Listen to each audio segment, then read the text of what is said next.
Bueno, brevemente, en nombre del comercio, quiero darles la bienvenida y las gracias por acompañarnos en esta primera mesa redonda en un lugar tan especial bajo la cúpula de nuestro edificio. Hace unos minutos, cuando llegó la doctora Muñoz, la doctora Primo, conversábamos sobre la historia de este local. Y este espacio es el espacio más nuevo del edificio, que nació a inicios de los 90 como un lugar para pensar el Perú, ¿no? Por eso se hizo esta mesa redonda, un espacio para pensar, reflexionar y compartir ideas sobre los temas más importantes para el país. Y nosotros queremos recuperar ese espíritu de reflexión en un momento tan complejo, tan difícil para el Perú, ¿no? En esta primera mesa redonda vamos a hablar de las reformas políticas que se necesitan para no volver a sufrir, esperemos, una elección de 36 candidatos, y ahí cada una de las opiniones de ustedes van a ser muy valiosas en ese sentido.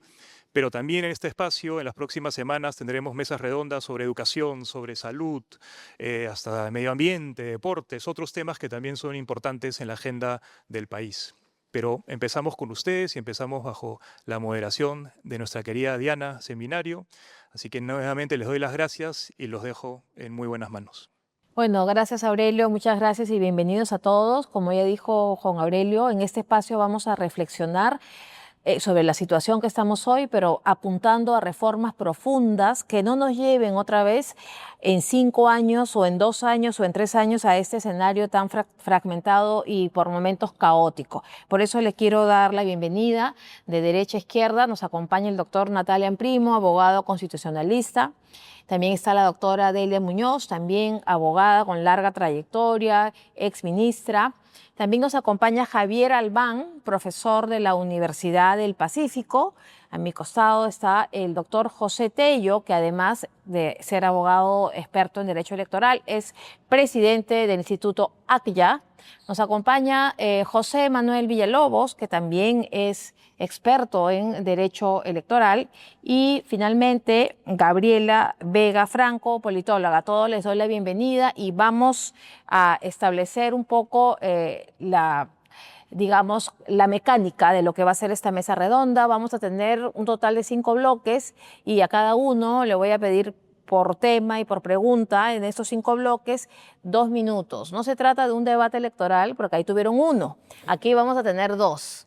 Entonces ya estamos preparados. Vamos a empezar, como dije. El primer bloque es un poco pensar en las normas, en las reformas que harían posible cómo evitar la alta proliferación de candidaturas. Hemos llegado a un tope de 36. Hay varios orígenes. Puede ser la reforma que se planteó en el año 2018-19, las reformas que se aprobaron en el Congreso, pero ¿qué reforma sería necesaria para ponerle freno a esta alta proliferación que nos ha llevado a este escenario? Natalia Primo, por favor, por 2 minutos. Bueno, antes que nada agradecer al comercio la posibilidad de estar en esta mesa con tan grandes e importantes colegas. Un gran problema del Perú histórico es el caudillismo. El caudillismo en el Perú es el que nos lleva a tener, diríamos, este alto número de candidatos presidenciales, ¿no? Y eso es algo histórico que venimos arrastrando. Hace 60 años que nosotros venimos modificando la ley electoral para, diríamos, cambiar o maquillar más o menos cuáles son los requisitos para constituir un partido político.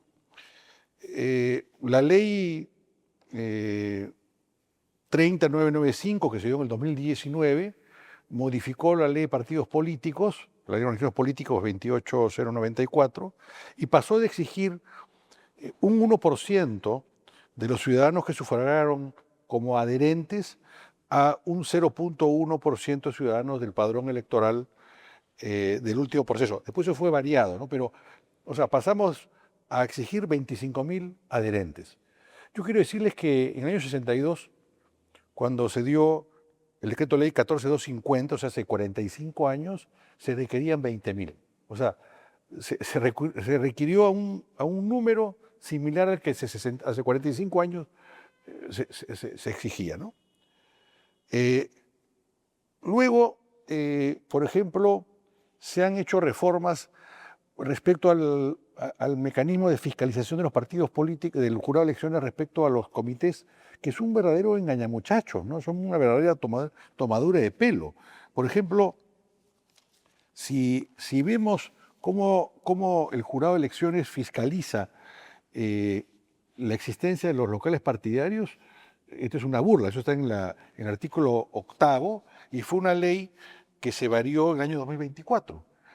El jurado, antes que nada, debe avisar la programación detallada de la fiscalización. O sea, no es que llegue a un lugar y dice, bueno, a ver, no, te avisa, voy a ir. Y te avisa con 15 días hábiles de anticipación. De ahí, tú tienes que acreditar dos de estos requisitos. La existencia de un local, que hay un horario de atención, que hay propaganda política, que hay libros, actas de afiliados y que hay material de difusión. Si tú acreditas dos de esos requisitos, has cumplido la fiscalización. Pero si no los acreditas, puedes pedir, tienes nuevos 10 días que te van a volver a fiscalizar. Entonces, eso es una tomadura de pelo, ¿no? Pero el gran problema, por otro lado, es que Para ir cerrando el bloque. y termino, se ha generado, diríamos, con el tema del aporte público, una avidez. Y eso me recuerda un poco lo que viene ocurriendo con algunos equipos de fútbol que llegan a primera para cobrar, diríamos, el aporte que hacen los medios televisivos y después no invierten en jóvenes, no invierten en educación, en estadio, nada.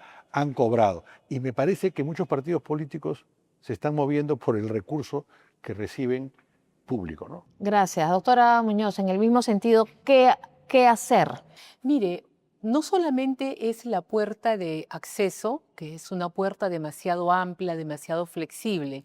Es una vez que tú ingresas al Congreso, al amparo de los nuevos conceptos, de las libertades políticas, el derecho de participar en vida política, casi la persona se ha vuelto una especie de partido político en sí mismo. Entonces, la ausencia de controles al interior del Congreso para continuar participando y solamente poder ser un congresista a través de una organización política es para mí uno de los problemas más graves y más fuertes que existen.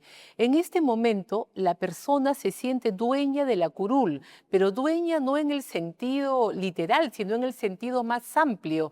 Se puede ir fácilmente de la organización política. Hemos visto cómo Perú Libre llegó con 47 representantes y ahora tiene menos de 15. En consecuencia, hay que ver también no solo la puerta de llegada, sino cómo se hace para que esa organización política se continúe preservando al interior de su vida congresal. Para mí ese es uno de los puntos mucho más delicados y lo junto a otro tema. Con ello hemos creado una grave crisis de organizaciones políticas.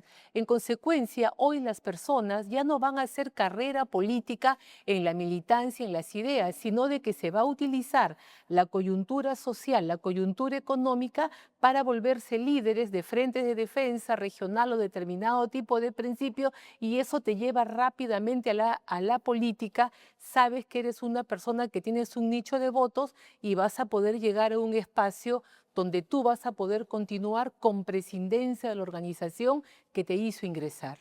Gracias. Javier Albán. Gracias. Bueno, yo creo que son muchos temas los que podríamos, mencionar. Yo también pienso que hay que revisar las formas las reglas para que nuevos partidos existan. Pienso que también tiene que haber un componente más allá de lo que pueden ser las reformas legales de acción de la propia ciudadanía, de la gente. Pero me quiero concentrar por el tiempo en algo que yo he tratado de estudiar en los últimos años, que es el efecto de las reglas electorales en lo que es la concentración o fragmentación. Cuando uno piensa en la regla presidencial y en la regla congresal, se sabe que hay algunas de estas normas que tienden a generar efectos en el tiempo. La regla de una elección presidencial en 2 vueltas genera con el tiempo fragmentación. ¿Por qué? Porque, por un lado, cuando la elección se resuelve en una sola ronda, más gente es estratégica desde el inicio, en esa primera ronda, ¿no? Entonces se reduce el espectro de partidos que son votados y con el tiempo se reduce los partidos que sobreviven. También cuando hay una sola oportunidad para ganar, los partidos tienen más incentivos a hacer alianzas, están más presionados a unirse. Cuando hay segunda vuelta, se dispersa un poco más, y si uno piensa en los países de América Latina que no implementaron segunda vuelta, que son pocos, son países que no tienen este nivel de fragmentación. México, Honduras, Paraguay, países distintos, pero que tienen problemas parecidos a los nuestros de distinta forma, pero no la fragmentación. Estados Unidos también es un país que no tiene segunda vuelta y es presidencial. Venezuela, mientras fue democracia. Uno puede pensar en varios ejemplos, y salvo Uruguay, más bien todos los que sí adoptaron segunda vuelta nos hemos fragmentado. Y ese no es el único punto, sino que la elección legislativa también es relevante. Y en la elección legislativa usamos un voto proporcional con distritos múltiples, que se sabe que eso también tiene la fragmentación. Yo considero que allí deberíamos cambiar a un sistema con distritos más pequeños, que uno tenga mayor noción de quién es tu congresista o tus congresistas, y eso ayudaría además a la representatividad, pero definitivamente también en largo plazo al menos, también podría ayudar a reducir la fragmentación. Gracias. Doctor Tello, por favor, también en ese mismo sentido, ¿no? En ese mismo sentido encontramos nosotros que debemos preocuparnos mucho tanto por el elector como por la organización política. Consideramos que los partidos y movimientos regionales no deben perder la inscripción por el hecho de forzarse a ir a una elección sin estar preparados. Lo que hemos visto ahora y lo que vamos a ver en los siguientes meses es la pérdida de inscripción masiva de partidos políticos, y eso no debería ser así porque estamos viendo el sentido procedimental de la política, simplemente el mero hecho electoral, y no estamos viendo más allá hacia algo tan importante como, por ejemplo, es el tener, en este caso, al partido dentro de la sociedad, articulando como corresponde y canalizando la voluntad popular. En ese sentido, ahí es donde nosotros, por ejemplo, debemos agarrar y debemos advertir que urge el hecho de dejar de lado la competitividad electoral y crear institucionalidad, permitir que los partidos políticos estén en carrera cuando estén preparados. Y mientras tanto, pueden conservar la inscripción. La perderían en caso de querer postular y no alcanzar la valla. Entonces, por ejemplo, eso es algo importante que da cuenta y riesgo del partido político el hacer, cuando se sienta preparado, cuando tenga bases y cuando tenga cuadros políticos. Punto 1. Punto 2. Es importante pensar en una reforma constitucional para que el tope de la edad de votación también quede, digamos, a disposición de la ley. O sea, se pueda legislar y no hacer una reforma constitucional. Y deberemos pensar en los siguientes años en bajar la obligatoriedad del voto a los 50 años, para ver, por ejemplo, cómo se comporta el elector de 50 años para arriba y ver si podemos transitar hacia lo que es el uso, o mejor dicho, la naturaleza en sí del sufragio, el derecho y no el deber ciudadano. Entonces es importante que se ejerza este derecho. Otro punto que es importante tener en cuenta, y visto rápidamente, es corregir la ley orgánica de elecciones en temas tan anacrónicos como, por ejemplo, la prohibición de encuestas, que no permite la movilización del voto, el voto estratégico. Es fundamental que se coloque esto como una prerrogativa y que se pueda, de todas maneras, contar con este tipo de información, porque lo que hemos tenido la semana pasada ha sido desinformación por doquier y de todo tipo. Algo que también es importante pensar es qué ocurre cuando tenemos incidentes como lo del día domingo. El jefe de OMPE, la jefa de RENIE, que en este caso podrían tener accesitarios que los reemplace en caso que tengan que dejar el cargo por un incidente, una irregularidad en el proceso electoral.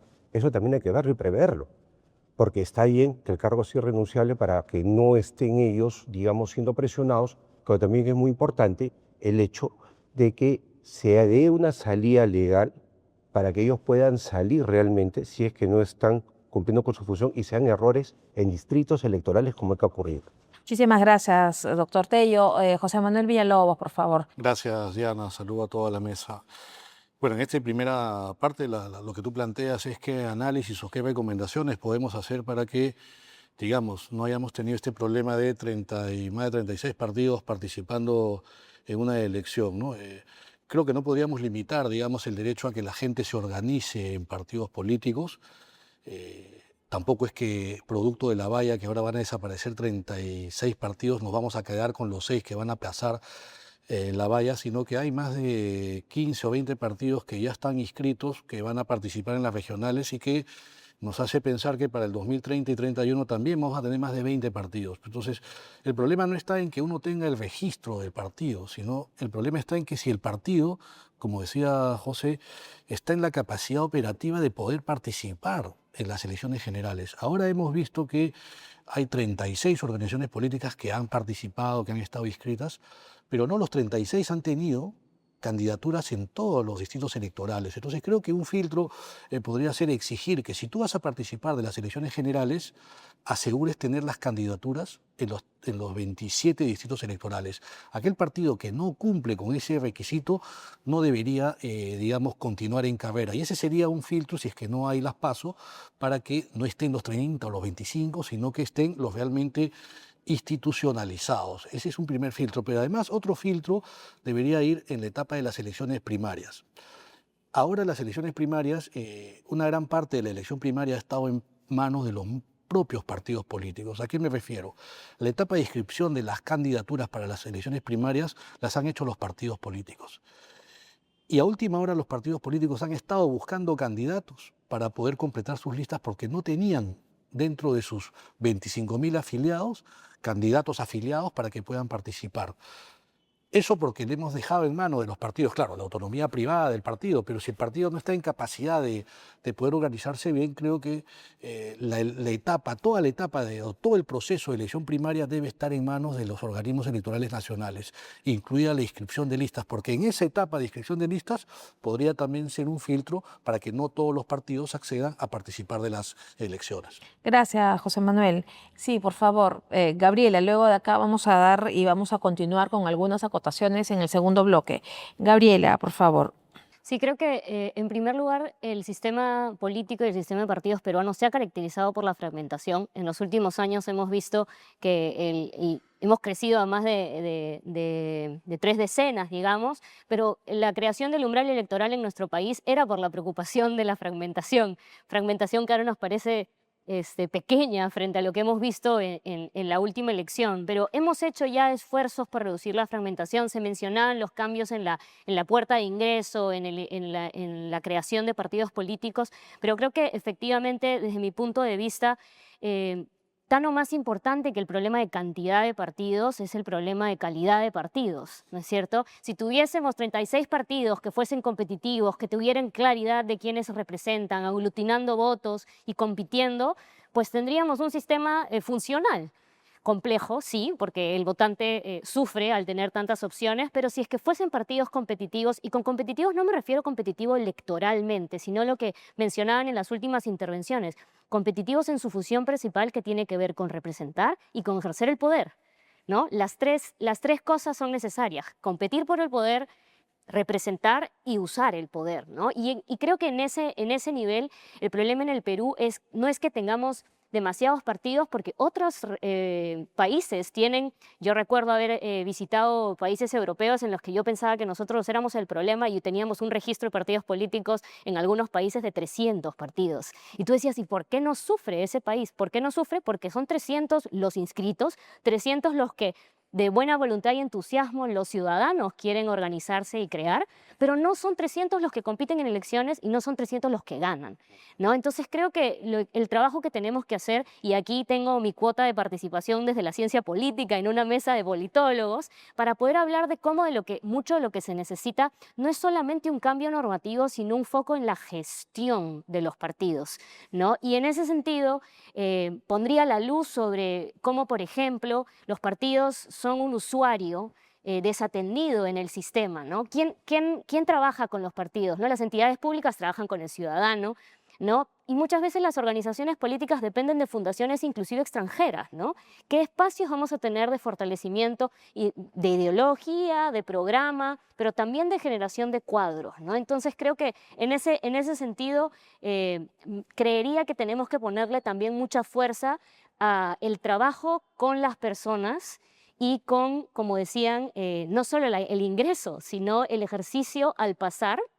Y creo que desde ese punto de vista podríamos hacer algo que pueda tener mayor impacto. Gracias, Gabriela. Ahora vamos a ir a un segundo bloque que es un poco aterrizado y voy a recoger algunas ideas que se han dado acá. Por ejemplo, han hablado del voto voluntario, si es posible, y es el voto, claro, con la prohibición de encuestas para generar, perdón, con la apertura de las encuestas para generar.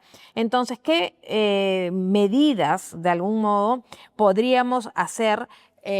No se aprobaron las PASO, es decir, las elecciones primarias que mencionaba José Manuel. Entonces, en esos puntos más aterrizados, incluso el doctor Tello habla de la edad, ¿no? De la edad de la votación. Entonces, en estos puntos más aterrizados ya hemos hecho un diagnóstico más o menos general, pero podríamos ir a aterrizar algunos puntos que incluso ya se están aquí hablando en la mesa. Por favor, Natalia Amprimo. Ya, pero hay una realidad. La realidad es que a la población le da repelús participar en los partidos políticos. O sea, esa es una realidad, ¿no? Entonces, por ejemplo, ¿los regímenes presidencialistas son más proclives al multipartidismo que los regímenes parlamentarios? Sí. Entonces, nosotros deberíamos evaluar si debemos pasar de un régimen presidencialista a un régimen parlamentario, que da más estabilidad, permite, diríamos, que haya una suerte de partido-gobierno más estable, ¿no? Y que genera de forma natural que se vayan uniendo posiciones porque hay que asumir un rol en el gobierno y tener una mayoría en el Congreso. Entonces, eso nos daría más estabilidad.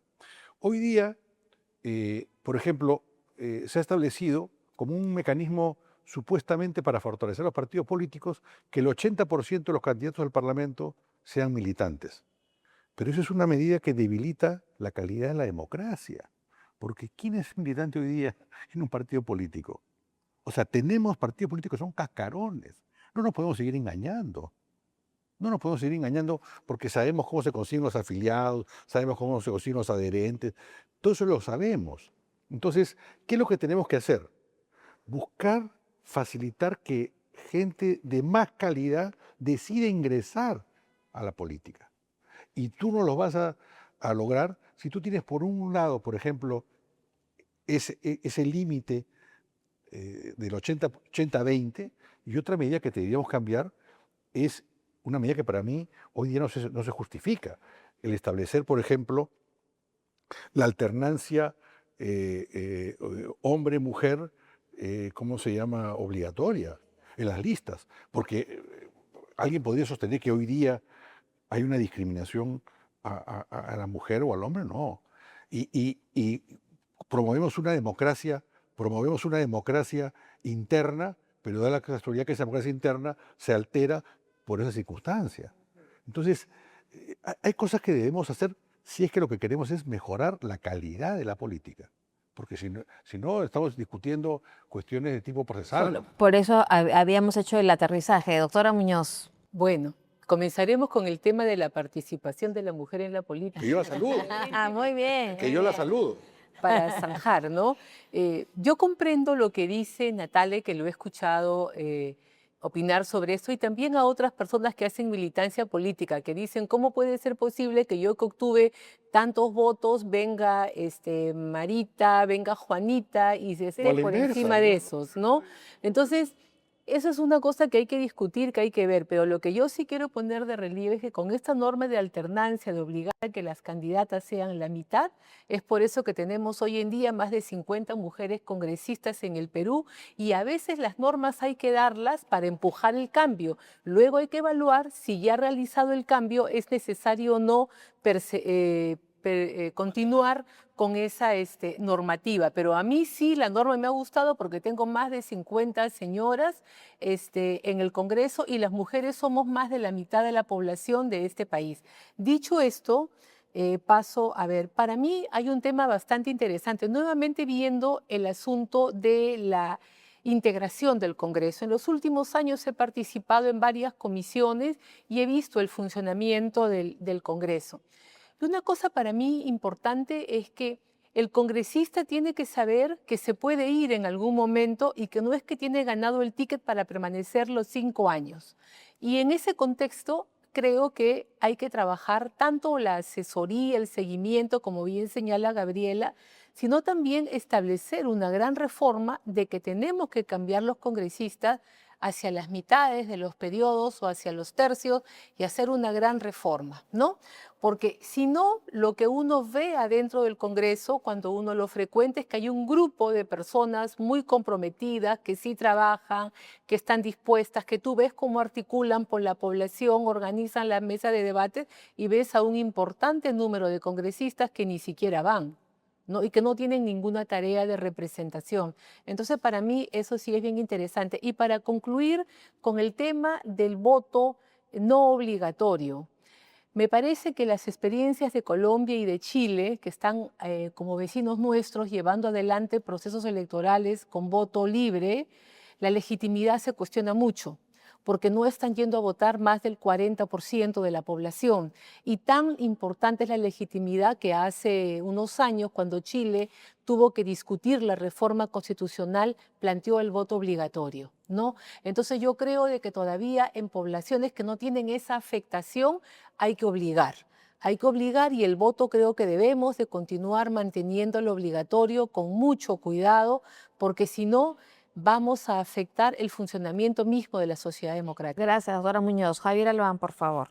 Muchas gracias. Yo estoy bastante de acuerdo con lo que acaba de manifestar la doctora Muñoz en varios puntos, ¿no? Lo de la alternancia, lo del cambio de congresistas a la mitad, lo de el voto obligatorio, que me parece que coincido mucho. El voto voluntario me gusta más como principio, pero me da miedo que la compra de votos funcione mejor en un sistema como ese, por ejemplo. Hay algunos puntos específicos de la ley electoral que a mí me parece que hace tiempo han quedado claro que no funcionan bien, como el voto preferencial, que genera competencia individual dentro de los partidos en vez de fomentar la institucionalidad.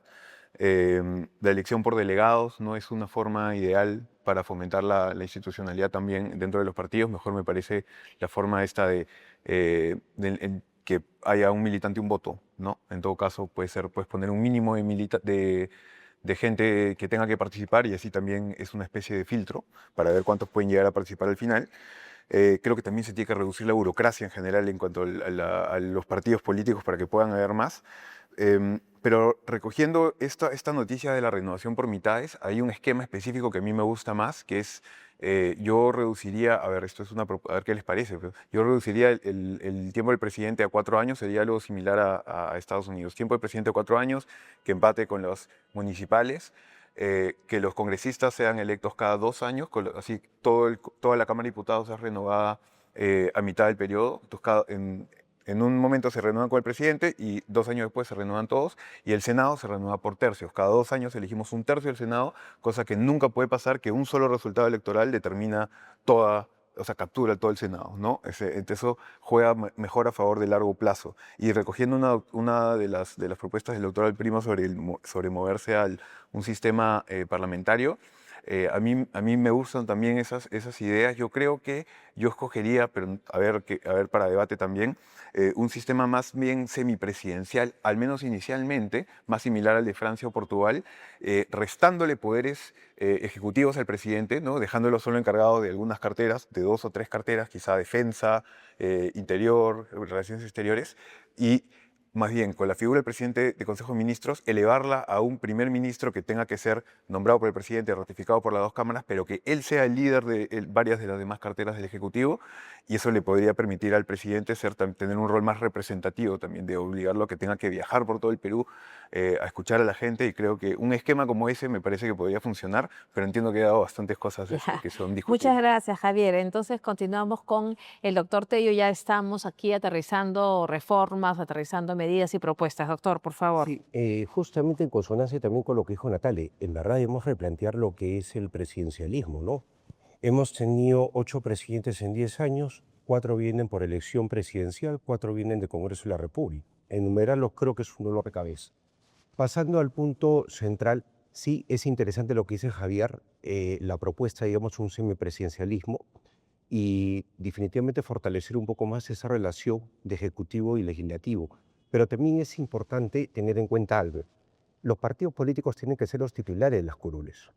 Es sumamente importante que la persona que renuncia al partido se va a su casa y viene un accesitario. Legitima más a los partidos. Otro tema para fortalecer los partidos. Hablaba Javier del tema de las elecciones primarias. Únicamente un militante, un voto. ¿Por qué? Porque la de delegados es un pequeño grupete que elige conforme manda en este caso la élite del partido. Y si vamos a la elección de afiliados y no afiliados, ya las hemos visto con el APRA, guerra de movilizadores, o sea, el que tiene más plata para movilizar gente, ese es el que gana la elección. ¿Y dónde queda el militante? Simplemente en un segundo o tercer plano. Entonces, son cuestiones que sí hay que tener en cuenta y yo quería acotar en algo que es para mí fundamental, es el hecho de evitar la incumbencia en el Parlamento. Los congresistas, bueno, ahora diputados y senadores que decían postularse, deberían renunciar, como también lo hacen los alcaldes y gobernadores regionales, 6 meses antes al cargo. Y dicho ese paso, y seguro Natalia también debe estar muy al tanto de eso, nuestras constituciones históricamente ordenaban la renuncia si tú ibas a postularte a la reelección o a un cargo de elección popular distinto. Entonces, de esa manera, evidentemente, pues, se terminaba con la intendencia, que seguro viene como un término politológico, pero básicamente es la posición de ventajas que tiene el candidato, que es autoridad, respecto a aquel que no es autoridad. Y eso lo vemos constantemente, sobre todo cuando usa recursos parlamentarios. Muchísimas gracias, doctor Tello. José Manuel, por favor. Gracias, Diana. Bueno, se han puesto varios temas en debate. Voy a tratar de coger un par para no dispersarme. Quería iniciar con lo que dijo el doctor Natalia Primo. Hay que sincerar si vamos a hacer un presidencialismo, que nunca hemos sido, un presidencialismo puro, o vamos a un parlamentarismo, porque este sistema híbrido que tenemos no está funcionando, ¿no? El tema de ir al parlamentarismo es que nosotros no somos un bipartidismo, digamos, ¿no? Tendríamos que tener un sistema donde pocas fuerzas estén en el Parlamento para que, digamos, la mayoritaria elija, digamos, al gobierno y no pase lo que está pasando en España ahora, ¿no? Que Sánchez tuvo que pactar con los catalanes para formar gobierno. ¿Qué pasaría acá si tenemos un parlamentarismo donde 6 fuerzas como las que va a haber ahora, todas disímiles, no se ponen de acuerdo? ¿Cómo se formaría el gobierno, ¿no? En el tema de institucionalizar los partidos, quiero volver al tema de la democracia interna. No se ha discutido mucho acá si es que las PASO iban a ser la solución al problema. Las PASO era un modelo que se estaba importando de Argentina. A mí no me gusta mucho las PASO. Además que el costo de implementar unas PASO en el Perú no las podemos asumir, porque es asumir el costo de una elección similar, más de 1.000 millones de soles. Creo que no podemos estar para esos experimentos. Pero sí me ha gustado que el APRA nos haya demostrado que la elección de un afiliado a un voto puede ser el mejor modelo para el nuestro. Pero claro, tendríamos que tener partidos tipo el APRA que tienen pues una institucionalidad, que tienen una militancia, ¿no? Creo que eso sí sería no solo un buen filtro para elegir a sus mejores candidatos, sino que también sería un filtro para seguir participando en las elecciones, porque dentro de las primarias, claro, ahora se puso el 10%, me parecía un número muy bajo de participación en las primarias, debería haber un número un poco más alto, que el partido que no moviliza a un 20 o 30% de su militancia en las primarias, obviamente no puede seguir participando de la elección presidencial. Creo que esos ajustes podrían ayudar si es que no podemos aplicar unas PASO que a mí me parece que económicamente al menos es muy cara, ¿no? Muchísimas gracias, José Manuel. Por favor, Gabriela. Sí, creo que con base en lo que acaba de decir José Manuel, creo que es bien importante ponerle luz a la parte de la democracia interna. Pongo sobre la mesa que nosotros en la escuela que dirijo trabajamos con militantes, ¿no? Los militantes sí existen, ¿no? Sí existen personas intentando construir organización. Esta efervescencia de creación de partidos que hemos visto en los últimos años, algunos sí son cascadores, no me queda ninguna duda, pero tienes un movimiento ciudadano. Yo sí creería que hemos tenido en los últimos 20 años de personas que hoy terminan la elección diciendo no podemos esperar a la que sigue, hay que militar ahora, ¿no? Y eso, por supuesto, no es una cuestión masiva, no es una cuestión que cruce todo el territorio, ni todas las edades, ni todas las carreras, ni todos los estilos de proyectos de vida, pero en definitiva estamos viendo una conciencia peruana de necesidad de partidos políticos. Y yo creo que aquí tenemos mucho rechazo a la palabra partido, pero en realidad el partido no es otra cosa que la organización de la sociedad para llegar al poder, ¿no? Entonces, ¿cómo podríamos estar en desacuerdo con la idea de que nos tenemos que organizar para poder gobernarnos, ¿no? Entonces, creo que ahí hay mucho énfasis que hacer en la parte, creo, sobre todo de la organización, ¿no? Y a la misma vez pensaba que en el caso de la alternancia también creo que el militante un voto es fundamental. Creo que además tiene que haber mayores mecanismos de rendición de cuentas a la interna, a pesar de que los partidos son caudillistas y a pesar de que muchas de las personas que militan inclusive te cuentan que militan porque el líder o lideresa del partido los inspiró los convocó, ¿no? No podemos perder esa parte orgánica también que sucede. Sin embargo, sobre el voto voluntario también quería añadir que mi preocupación se alinea un poco a las que han manifestado, teniendo en cuenta que hoy tenemos un voto voluntario y los resultados pueden ser definidos por pocos miles de personas, ¿no? Imaginémonos si es que tuviésemos un voto todavía más reducido con los umbrales electorales, con el voto blanco, con el voto viciado, ¿de qué porcentaje de peruanos estaríamos hablando que han elegido nuestras autoridades y cómo esto podría poner en riesgo? Y quería terminar diciendo algo que también me parece importante, ¿no? Nos escucho discutir y a mí me apasionan muchísimo los temas del sistema electoral, pero me pregunto cuánto de nuestras conversaciones pueden no solo materializarse en la toma de decisión en el próximo Congreso, sino pueden tener una relación con la ciudadanía, ¿no? Pensemos que le vamos a decir al ciudadano que va a votar ahora a la mitad y que va a votar algunos y otros. O sea, creo que hemos tenido tantos cambios en los últimos años que me atrevo a poner sobre la mesa la idea con compañeros politólogos, ya hemos conversado de una veda de reformas, ¿no? Dejemos un ratito a sentarse las reglas, ¿no? Porque el deterioro de la democracia está estudiado, en realidad las mejores herramientas que tenemos para hacerlo son las leyes. En nuestro país hemos hecho lo opuesto, sacarle la vuelta a las leyes que teníamos, y entonces creo que un mal diseño garantiza un mal resultado, pero un buen diseño no. Y creo que esa es una de las cosas que es más dolorosa de admitir como especialistas en estos temas, porque estamos finalmente terminamos siendo dependientes de las personas que ocupan los roles y sus decisiones y los incentivos que hay para tomarlas. Gracias, Gabriela. Ahora en este tercer bloque, voy a poner sobre la mesa un tema que de todas las reformas todavía no le escucho a ninguno. Es cómo hacer y cómo reducir que las personas con sentencia firme, hemos visto el caso clamoroso, por ejemplo, el señor Mario Vizcarra, hemos visto a un gobernador regional que postula desde la cárcel, hemos visto a un prófugo postular y dar entrevistas a casi todos los medios de comunicación. Y al final nadie regula nada. El presidente del jurado dijo que iba a mandar un proyecto de ley al Congreso y creo que todavía eso no se concreta. Entonces, ¿ahí creen ustedes que hay un hueco importante que se debe tapar, por decirlo de algún modo? Natalia, por favor. Bueno, pero la democracia es el régimen de la libertad y la igualdad, ¿no? Y lo cierto es que tenemos un poder judicial que no es, diríamos, otra cosa que ejemplo de ineficiencia, ejemplo de politización, y yo no estoy de acuerdo en ese tipo de barrera, ¿no? Finalmente, el elector es el que tiene que decidir y tiene que elegir bien. Lo que es penoso es que en el Perú el ciudadano se toma más tiempo en decidir qué celular compra porque va a elegir, ¿no? Entonces es un tema mucho más de fondo.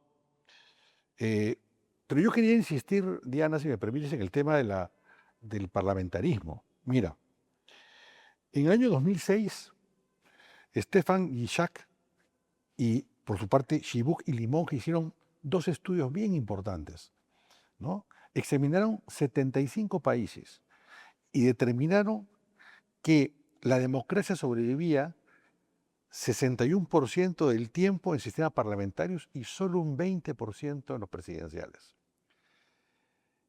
Y por otro lado, analizaron 99 periodos de democracia entre el año 50 y el año 90. Y sus conclusiones, que fueron hechas públicas en el año 2001, dijeron que la vida esperada de una democracia bajo el presidencialismo era de 21 años. Fíjate que coincide con los 20 años históricos del Perú, mientras que en el parlamentarismo era de 73 años. Y que eso no dependía ni de la situación económica del país, ni de los niveles sociales de cada lugar. Entonces, es un tema de esquema. Nosotros somos un país que requiere una operación a corazón abierto y seguimos insistiendo en un sistema que fracasa, porque no es posible que podamos elegir un presidente que no tenga ni siquiera representación en el Parlamento. O sea, en el Perú puedes elegir un presidente que no tiene un solo parlamentario. Eso es una locura, pues. Entonces, los regímenes parlamentarios, ¿qué tienden? Tienden a la estabilidad. Nosotros somos un país que no tiene institucionalidad. Nosotros no vamos a hacer fuertes los partidos políticos por ley. Los partidos políticos se hacen fuertes porque la gente quiere participar. Habrán casos, no me cabe duda, Gabriela, de gente que quería entrar. Yo a los 16 años me inscribí en un partido político. Era también un ave rara de mi generación. Pero lo cierto es que hoy día si tú no traes un grupo de cumbia o no invitas al almuerzo, la gente no participa en un grupo, en un debate tal. Y yo cuando tenía 18 años tenía un grupo de estudio que los días sábados nos reuníamos a estudiar al Perú. Leíamos a Basadre, a Víctor Andrés Belaúnde, a Aya, tal. Hoy día yo convoco a algún alumno de las universidades a que vaya a mi casa a discutir eso y casi en un 99% estoy seguro que no asisten. Entonces, no, pero es que yo he tenido casi 30 años de profesor en la universidad y he hecho el intento, ¿no? Es como el tema del Poder Judicial. La gente se discute quiénes van a elegir a los jueces. Y yo diría, ¿cómo hacemos que los mejores quieran ser jueces? Porque el tema no es procesal, el tema es un tema más de fondo. Más de fondo. No me cabe la menor duda que hay gente que quiere participar en política, sin lugar a dudas.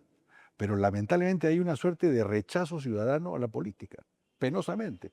Y eso está estudiado. Eso es lamentable. Gracias, Natalia. Delia, por favor. Sí, tú planteabas el tema de cómo hacer que las personas que tienen una sentencia no postulen, ¿no? Ese es un tema de restricción de derechos fundamentales en el área de los derechos políticos. Y eso nos lleva a preguntarnos, ¿es posible establecer una restricción? Sí, sí es posible, pero la restricción tiene que tener el rango legal correspondiente, tiene que estar debidamente fundamentada y tiene que ser la única vía que te permita conseguir el objetivo planteado. Dicho esto, entonces, ¿el Perú puede plantear una restricción? Sí la puede. Para mí tendría que ser de nivel constitucional, pero siempre hablando de casos con sentencia firme. Yo puedo decir, no quiero que sea parlamentario nadie que haya tenido algún tipo de sentencia, sea porque a los 14 años se robó un pan, sea porque a los 16 entró en una casa sin pedir permiso, sin ningún tipo de delito. ¿Puedo establecer esa prohibición? Sí puedo hacerla. No, tendrías para mí que establecer esta restricción en la Constitución. ¿Por qué digo Constitución? Porque el Tribunal Constitucional no viene aceptando ciertas restricciones que se han dado a nivel legal. Yo estimo que porque las considere insuficientes, a pesar que sus sentencias no he encontrado ese fundamento. Eso nos lleva al tema de que las personas que están siendo procesadas o acusadas, tú también tienes que respetar lo que se llama el derecho de presunción de inocencia. A ellas tú no las puedes incluir en este tipo de restricciones. Ya es tema de que si el sistema judicial no ha tomado la capacidad, la provisión de poder condenarlo, eso es otra historia. Pero en principio sí se puede. En segundo lugar, eso nos lleva al tema del Poder Judicial, que escapa, me parece, a esta conversación, pero sí sería bastante interesante impugnar este tipo. Ahora, se señala que no más normas. Yo también estoy en esa línea, pero hay algunas que sí son necesarias y que se tienen que dar al inicio de la legislación. Para mí, no podemos volver a pasar que elegimos Parlamento andino, diputados, senadores regionales, senadores nacionales y presidentes en el mismo instante, ¿no? Yo creo de que allí hay que establecer ya, si no quieren hacer la reforma por periodos, como podemos pensar Javier y yo que es posible, muy bien, entonces cámbienme la fecha de las elecciones únicamente para el momento en el que comienza un proceso o comienza el otro, o por lo menos pártanlas en dos, porque hoy en día lo que hemos hecho es tener un proceso electoral sumamente complejo que habrá que ver los resultados para ver a cómo van los votos nulos o los votos blancos. Muchísimas gracias, Delia. Por favor, Javier. Creo que un problema que tenemos para poner estos límites a la postulación es también que justamente hay que cuidar la ponderación de los derechos fundamentales y hay una restricción que tenemos en una norma que es parte de nuestro bloque de constitucionalidad, que es el artículo 23, el segundo párrafo de la Convención Americana, que regula que específicamente los derechos políticos se pueden restringir exclusivamente por una lista cerrada de cosas, ¿no? No es algo que puedas definir ampliamente, y de hecho ya es polémico que aquí puedas excluir a alguien por dádivas y ese tipo de cosas, o por un tema de la hoja de vida. Eso es algo que en otros países se maneja de forma penal, pero no de forma electoral, ¿no? Ya eso es cuestionable. Igual, aún así, por el tema de la ponderación de derechos, yo también estaría de acuerdo con que hay algunos delitos que tú puedes poner cuando haya sentencia firme en la Constitución, que en nuestro caso especial y por las circunstancias especiales que también vive nuestro país, ¿no? Que esos delitos específicamente no puedan, los que hayan cometido eso, tengan sentencia firme, no puedan postular. Pero claro, sí tendría que ser a nivel de la Constitución. De todas maneras, creo que la ley también tiene aquí un límite y necesitamos que el filtro principal de esto deberían ser los partidos políticos también, ¿no? Justamente, yo creo que muchas de las cosas que estamos discutiendo, como mencionaba Gabriel en un momento, hay límites de lo que puede hacer la reforma y necesitamos de ciudadanía activa, necesitamos de partidos políticos que se formen y sean institucionales. Respecto a esto de los cambios, yo también tengo por un lado esa sensación de que estaban habiendo demasiados cambios, pero al mismo tiempo tengo esta preocupación de que hay algunas cosas que yo siento que son muy claras que deberían cambiar y me voy a lanzar a decir un par más, no solamente los que ya hemos mencionado, sino por ejemplo la forma de elección del Tribunal Constitucional. Yo creo que podría ser un poco más de miembros y de repente no todos elijan al mismo tiempo, ¿no? Podríamos repensar algunas cosas que promuevan más estabilidad y eso impediría que un solo Congreso apenas entra en una elección sea el que nombra a todos, ¿no? Juntos. Bueno, más que nombrar a todos, me parece que se nombran por fecha de caducidad de cargo. ¿Qué es lo que hemos llegado ahora? Entonces van Pero a también uno... porque a veces los jueces constitucionales han tenido que quedarse más tiempo del que han podido porque el Congreso se demoraba en nombrar a los nuevos.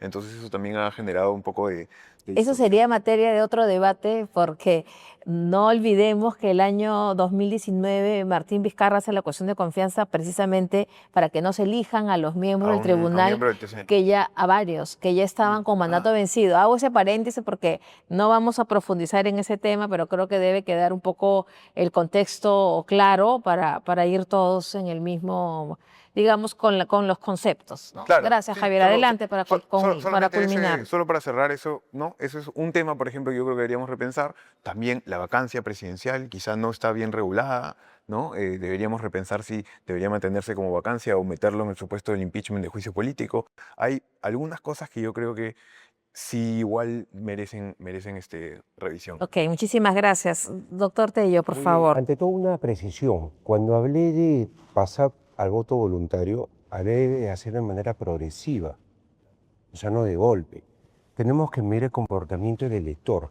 Y justamente sobre ese punto ya somos poco empáticos porque estamos hablando mucho de los partidos políticos, pero también hay que pensar en el elector. Nosotros en el Instituto Aglia hemos elaborado una plataforma. Hasta el momento van casi 3 millones de votos sin representación política en Cámara de Diputados y casi 7 millones en la Cámara de Senadores. Son personas que votaron por alguien, por un partido y no tienen representación. Lo que decía hace un rato de voto estratégico, creo que hay que asumirlo por ese lado. Ahora, sobre el tema de lo que ocurrió con la 30-717, desde un principio, particularmente al igual que otros colegas, estábamos claros en que era una reforma constitucional. Sacar la ley 30-717 y es más, aprobarlo por insistencia, Lucho Galarreta, presidente del Congreso en aquel momento, estamos hablando del 9 de enero del año 2018, antes que Pedro Pablo Kuczynski convocara elecciones. Prácticamente se metió literalmente, disculpen por favor la expresión, a trabajar. Y entró la norma y se aplicó de manera inmediata y generó todo un tema de casuística que se ha ido desarrollando, donde sí me parece que hay algunas cosas que el Tribunal Constitucional, al igual que el jurado, han sustraído al legislador del 2018. O sea, lo han sustraído y ellos, por ejemplo, han discriminado delitos más graves que el otro, lo ha hecho el TC, cuando determinó que, por ejemplo, para la participación política, y varios amparos salieron justamente gracias a eso, no era tan grave el hecho de que seas un funcionario corrupto, que podrías estar rehabilitado, pero no era tan grave como el tabaco. Complicación. Y lo que ha hecho el jurado ahora es poner el límite de 10 años, algo que se estaba desarrollando, pero básicamente se desarrollaba en el Congreso orientado hacia los delitos que tenían que ver con rebeldía, sedición, por el tema de castigo de alguna otra manera y que fue impulsado por determinados sectores del Parlamento. Esto, sin lugar a dudas, tiene que llevarnos a una reforma constitucional. Yo sí estoy de acuerdo que las personas que han cometido delitos de corrupción de funcionarios, narcotráfico, terrorismo, delitos contra la libertad sexual, no sean nunca candidatos, pero sí hay que colocarlo en la Constitución. Y sí me parece, en consonancia con lo que dijo Javier, va con el 23 de la Convención Americana, que dice claramente restricciones en materia penal, restricciones en materia etaria, edades, que también eso está permitido como un límite. Entonces, va por ese lado y me parece que de todas maneras los órganos jurisdiccionales tienen que estar un poquito más atentos, porque realmente no pueden sustraer al Congreso, sí me parece grave eso para la institucionalidad del país. Ok, gracias, doctor Tello. Por favor, José Manuel. Sí, Diana, gracias. Creo que es interesante tocar el tema de la restricción de las candidaturas en el Perú, ¿no? Es indudable que en el Perú, para ser candidato hay que cumplir una serie de requisitos. Está sobreregulado el derecho a la participación política, tan así que si no tienes un abogado especialista en derecho electoral, corre en riesgo tu participación política y eso es inadmisible, ¿no? Más allá que los abogados electorales saquemos ventaja de eso, pero creo que está muy sobreregulado. Creo que está sí, creo que está sobreregulado. Mira, la gente quiere que no participen, pues gente denunciada, gente procesada, pero como lo ha señalado Javier, ha recordado que a nivel convencional están ya específicamente establecidos cómo que se puede restringir la participación política. Y en el Perú no se está cumpliendo, porque hemos modificado la Constitución, creo que el 34A, y hemos puesto que se pueda impedir la participación con una condena en primera instancia. El presidente del Congreso ha estado a punto de ser sacado de carrera solo porque a una juez se le ocurrió emitir la sentencia días antes de la elección, ¿no? Y ni siquiera la emitió, solo la adelantó. ¿Con qué fin? Si no tienes la sentencia completa, no deberías emitirla. Pero bueno, por ahí ya vemos que hay un artículo en la Constitución que va contra la Constitución, ¿no? Va contra la Constitución. Ahora, ya en el Perú está prohibido que alguien que tiene una condena firme, es decir, que está cumpliendo la sentencia, no pueda postular. Está en el 33 de la Constitución, está en el 10 de la Ley Orgánica de Elecciones. No puede postular a aquella persona que en este momento y durante unos años va a estar cumpliendo una condena. Pero luego, impedir que alguien que ya cumplió la condena no pueda postular, creo que es discutible y aquí José tiene otra posición respecto a ciertos delitos que son muy graves. Pero mire, el Tribunal Constitucional ha señalado respecto a la ley 3717 que las personas que ya cumplieron su pena por terrorismo Exactamente. pueden postular. Así es. Y por un tema de votos, los que ya han cumplido su pena por delitos de corrupción u otros no pueden postular porque la ley sigue siendo, digamos, constitucional, pero porque fueron 4 de 5, si faltaba un voto para que se declare la inconstitucional esa ley. Finalmente, como dice el doctor Amprimo, la libertad debe primar. El elector, si ya sabe que una persona ha tenido una condena, está procesado, es libre de decidir si quiere elegir a un tipo de persona. Y no lo está eligiendo, porque mira, hemos visto que Cerrón ha sido candidato estando prófugo y mira que no ha sacado, creo, que ni el 1%. Es decir, la gente sabe. No quiero generar debate, vamos a ir a la otra, pero hay un candidato que está defendiendo claramente a un golpista y está a punto de pasar a la segunda vuelta. Pero ese no es el. Vamos a ir a un debate más adelante, por favor, Gabriela. Creo que estamos más o menos todos de acuerdo en la necesidad de hacer cambios específicos que están siendo dañinos para el sistema. Yo también estoy completamente de acuerdo. Por eso decía lo de que un mal diseño sí garantiza malos resultados y hay que perfeccionar. Pero perfeccionar, creo, lo fundamental. Y pensando en lo que decía José al respecto del elector, pensando que la ciudadanía realmente está confundida con lo que hemos vivido en los últimos 10 años, pero además con lo que hemos vivido en estas elecciones.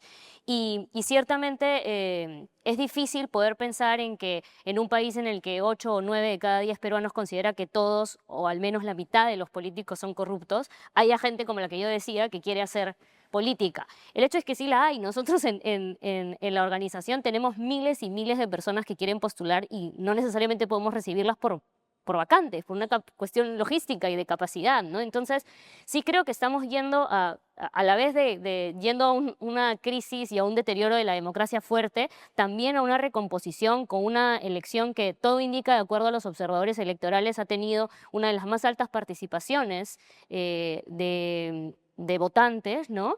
E inclusive, cosa que me parece una locura, una de las menores índices de votos viciados. Pensando que teníamos 5 columnas, un Senado que se elegía por 2 columnas diferentes, ¿no? O sea, realmente pensar que la ciudadanía ha logrado y defendido su voto, ¿no? Estas arengas de queremos votar en locales de votación, nos hablan también de un momento que no ha sido el que venimos viviendo, coincido, pero que tal vez es una oportunidad y que hay que aprovechar, ¿no? Y en el espacio de la conversación sobre candidatos con sentencia, creo que todos han hecho y puesto sobre la mesa las dificultades y los riesgos de hacer una cosa o la otra, ¿no? Yo, si bien tengo toda la posición que ha mencionado José Manuel aquí, también me pregunto qué tanto podemos decir que el elector puede elegir si tiene que mirar 9.000 candidaturas, ¿no?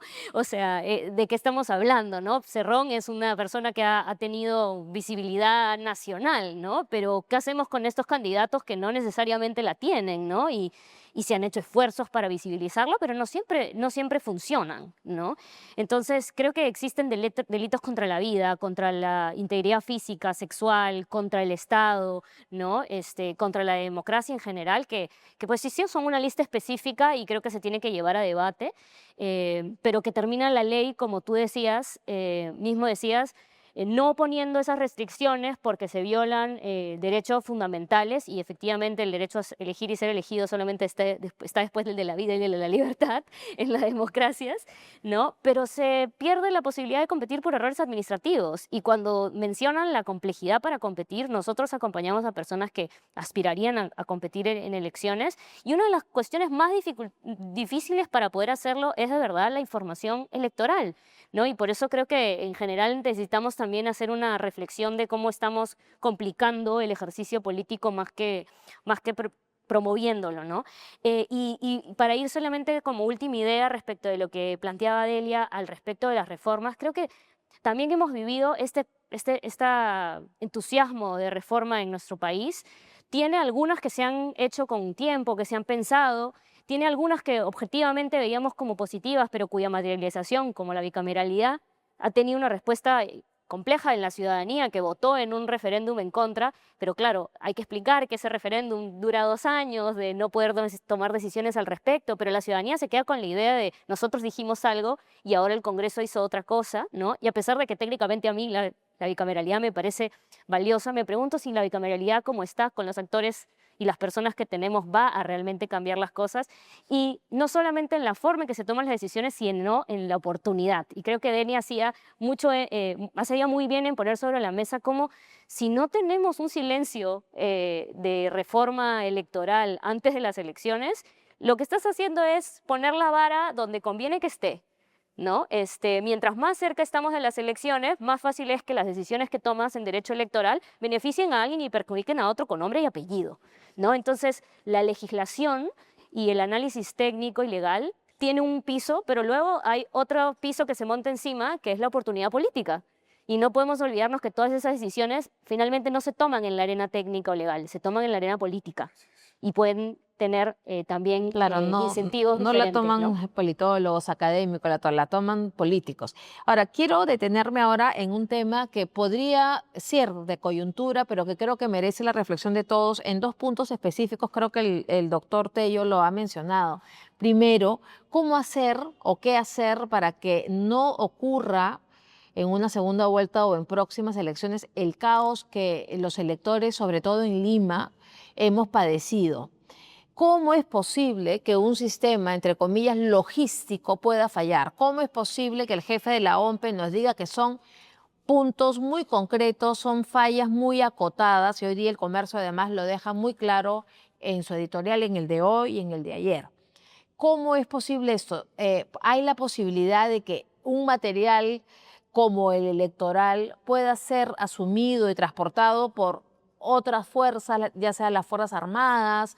¿Se puede realmente tercerizar un material tan valioso como es el electoral? 1. Y 2, en tiempos cuando se convoca una elección, ninguno de los miembros de los entes electorales puede renunciar. El doctor Amprimo ha planteado, creo que en un medio de comunicación, que si se le da una medida restrictiva al señor Corbeto, vamos a decirlo con nombre y apellido, sí podría dársele una suspensión. Entonces, ¿creen ustedes que estamos atados con esta norma o si en general hay salida para evitar el trastocamiento que hemos vivido el fin de semana?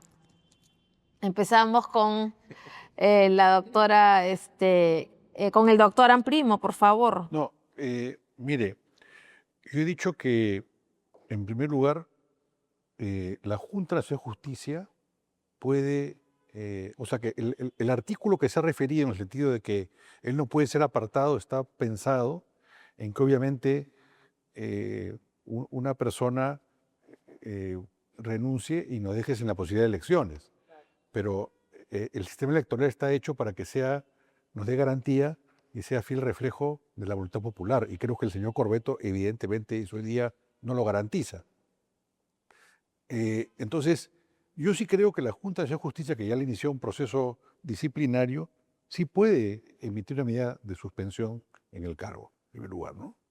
Y he dicho, frente a una pregunta, no es que yo digo que lo metan preso, sino frente a una pregunta del periodista, yo he dicho que no es absoluto, puede que no puede ser movido, porque he dicho, imagine usted que le coloquen una medida restrictiva, ¿no? Pero eso ha sido difundido como que yo he dicho que lo metan preso, ¿no? Yo lo que he dicho es que la norma no puede ser interpretada, diríamos, en términos tan cerrados, ¿no? Y creo que es evidente que el señor Corbeto hoy día no nos da garantías de nada. Y además la Constitución, porque él ha pretendido derivar la responsabilidad a, diríamos, a personal subalterno. La Constitución dice que el diseño de la cédula y el reparto del material electoral es responsabilidad del jefe de la OMPE. No dice de la OMPE, dice del jefe de la OMPE, dice la Constitución. Entonces, ¿cómo es posible que tengamos cédulas en las cuales los símbolos para la cédula braille estén equivocados? ¿No? Él no puede, diríamos, excusarse en las razones que ha invocado. Pero yo quisiera un tema que mencionó Gabriela, ¿no? Yo lo que noto es que muchas reformas electorales y constitucionales no se hacen pensando en una debida evaluación de las instituciones, de las razones que las sustentan, sino la hacen por simplemente una suerte de evaluación coyuntural, ¿no? Coyuntural. Vamos al tema del Senado. Uno puede estar de acuerdo o en desacuerdo con la bicameralidad, pero lo que uno no puede aceptar es lo que nos ha querido colocar, en la cual la mitad del Senado se ha elegido en distrito único y la otra mitad en múltiple. Porque eso no solamente va a generar conflictos al interior del propio Senado, va a generar conflictos con los que han diputados y genera una mala representación. Porque, por ejemplo, partidos que pueden tener 8% o 10% de votación van a tener hoy día 10 o 14 senadores, que no le correspondería proporcionalmente. Y puede ser que haya partidos que han ganado en una respectiva circunscripción, pero ese partido no pasa la valla, entonces no tiene representación, ¿no? Y de repente el segundo tampoco pasa la valla, entonces tiene el tercero. Entonces es un tema más de fondo, un tema de análisis y de arquitectura constitucional que yo creo que aquí lo que no se ha hecho. Aquí han primado otro tipo de consideraciones penosamente. Y tenemos un monstruo que esperemos nomás que comience a caminar. Cuando comience a caminar nos daremos cuenta, porque mucha gente opina a favor porque ve la cáscara, no escarba. Pero si escarbamos, nos vamos a dar cuenta que lo que hay es terrible. Y lo que va a pasar, veremos si los siguientes 5 años no vamos a añorar lo que están terminando. Entonces, ese es el gran problema, ¿no? Gracias, Natalia. Por favor, Delia. Sí, tu pregunta es el tema de la situación concreta Sí, de quien está sí, es bien al concreto. cargo de la, Para que no se repite el de la caos, ¿no? OMPE, ¿no? Y yo sí he declarado desde el día martes que para mí esta situación legal de colgarte de la irrenunciabilidad para generar una salida democrática a un problema, para mí no tiene mayor sentido. La Constitución solamente reconoce que los congresistas son los obligados a desempeñar funciones mientras dure el cargo. Luego, la misma Constitución prohíbe el trabajo forzoso y prohíbe la esclavitud. En consecuencia, para mí es impensable que alguien diga de que tiene que ejecutar forzosamente el cargo, ¿no? ¿Cuál es la racionalidad ¿cuál es la racionalidad de esa restricción? La racionalidad de esa restricción es evitar la arbitrariedad, evitar el uso político, el evitar de que sea removido por cualquier otro tipo de sanciones. Pero aquí estamos en una situación en la que el titular, el responsable del manejo del momento político, es el que está siendo objeto de cuestionamiento. Y los artículos 181 y 182 de la Constitución son bastante claros. Dice que la OMPE organiza el proceso electoral, y en el segundo dice, ¿no?, a la letra, y es el encargado hasta del transporte y la entrega del material electoral. Entonces, esa es una competencia, esa es una obligación, esa es una obligación funcional para quien está a la cabeza de la organización, y que él mismo ha admitido ante la Comisión de Fiscalización en el Congreso que hubo fallas en la entrega, que él mismo tuvo que entrar.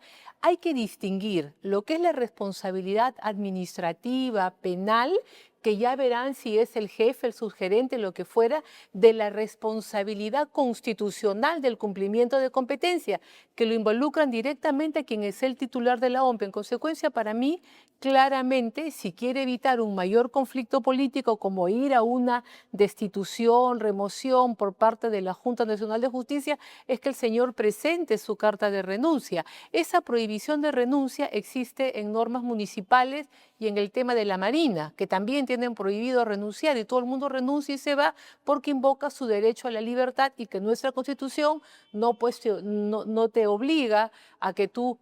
No podemos hacer trabajar forzosamente a las personas sentenciadas y con pérdida de libertad, y vamos a obligar a trabajar a un altísimo funcionario del sistema electoral. Gracias, Delia. Sí, por favor, Javier. Yo creo que en este punto es muy importante, y creo que todavía no lo hemos hecho, entender a fondo el por qué se ha generado esto.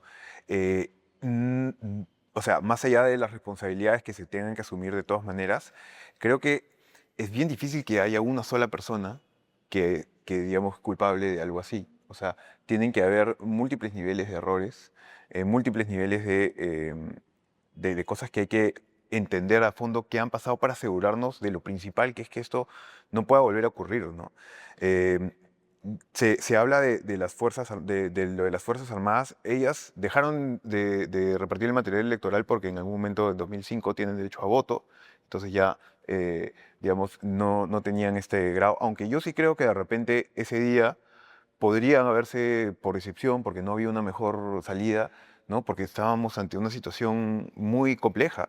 Quizá podría haberse pedido ayuda en ese momento concreto, pero digamos, esa era la razón por la que normalmente no se hace. Pero ahora, yo creo que tienen que haber definitivamente cambios en la OMPE. A mí me parece interesante esta idea que sugería, ¿no?, José, de que de repente haya un accesitario.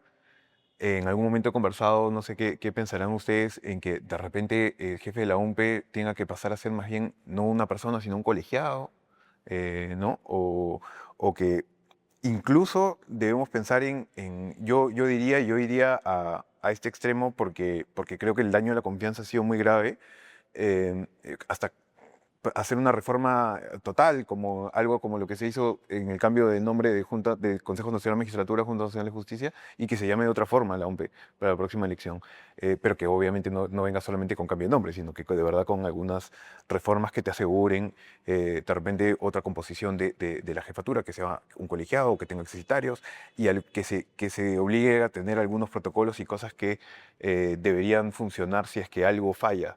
Porque deberíamos tener un sistema en el que si te falla una cosa, tienes un plan B y un plan C, que no los hemos visto en este año como deberían haber ocurrido, ¿no? Creo que también parte del tema es que, solamente para finalizar, todos estos cambios legislativos que se hacen a la ley, como mencionaba Gabriela, se hacen cerca del momento de las elecciones.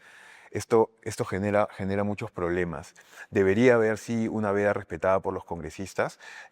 Si uno se mete a SPIG y ve los cambios que han habido en la LOE y en la Ley Orgánica de Elecciones, en la Ley Orgánica de Elecciones y en la Ley de Organizaciones Políticas, muchísimas son justo antes de las elecciones o justo antes de la veda, ¿no? Entonces, no, eso no es una coincidencia. Gracias, Javier. Doctor Tello, por favor. Muy bien, antes de entrar al punto del señor Corbeto, quería hacer unas pequeñas precisiones. Me parece que la exclusión por omitir sentencias en hoja de vida sí se debería mantenerse, porque el sentido mismo de un candidato es ser transparente. Otra cosa importante, se redujo justamente las causales de exclusión y solamente se ha acotado a esa, que es el mentir en declaración fuera de hoja de vida por no dar información sobre sentencias condenatorias o reserva de fallos judiciales. Otro tema más que también debería mantenerse, la exclusión por dádivas. No podemos dejar en la vía penal el clientelismo político. Tienen que salir de carrera. Eso es una vergüenza. Y sobre todo lo que hizo el jurado, que se equivocó a no sacar la norma adecuada que las van a aplicar ahora para las elecciones regionales y municipales, para las elecciones generales. Y tuvimos nosotros un verdadero mercado persa en las elecciones de diciembre, bueno, en diciembre durante las elecciones generales. Candidatos que no estaban inscritos, pero que no podían ser retirados porque no tenían la condición de candidatos habiendo pasado periodo de tasa. Yo lo que decía claramente, esa norma del año 2024. Acá se retira al candidato, no, o perdón, se le aplica el tema de las dádivas al candidato que ya tiene inscripción. Es decir, pasó de etapa de inscripción propiamente y periodo de tachas. Eso es algo complicado y ahora estamos viéndonos incluso a las primarias, lo cual me parece saludable, porque creo que se le malogró el tema de las dádivas en el Día del Padre y el Día de la Madre. Pero volviendo al punto, el caso del señor Corbeto me parece que va por una renuncia que debería ser ya por decoro a estas alturas.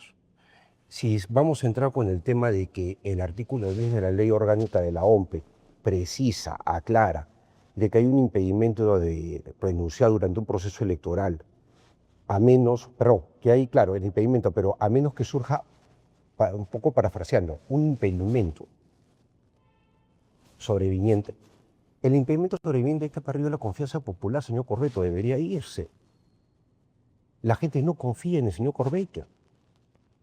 Si quiere aferrarse al cargo, se quedará hasta que lo destituya, o mejor, como dice Natale, le aplique en este caso una medida cautelar la Junta Nacional de Justicia.